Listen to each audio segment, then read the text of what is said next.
as we start talking about the 5 F's that affect us in life: family, friends, food, fitness, and faith.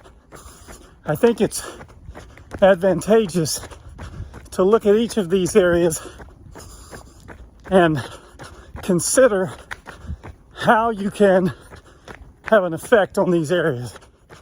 I think you can break down each component into one or two possibilities. Either it's something you can control, or it's something you can't control.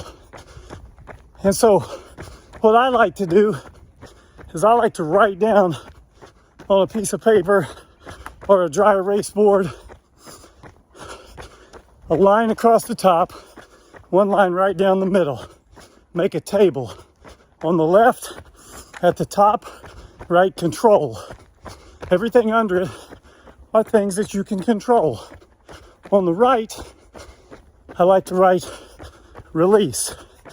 Underneath that are things you can't control. So if you can't control it, you've got to learn to release it and let it go. If you can control it, if you can have an effect on it, then work on those aspects. But if you can't, then acknowledge it and put it in the release column and let it go.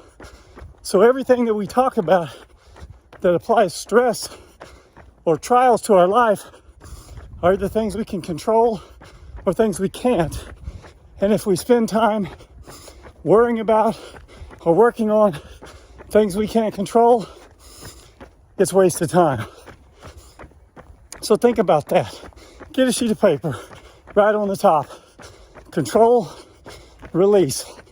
And as we go through these, decide how each one of these affects your life, and what about it can you control, and what do you need to release.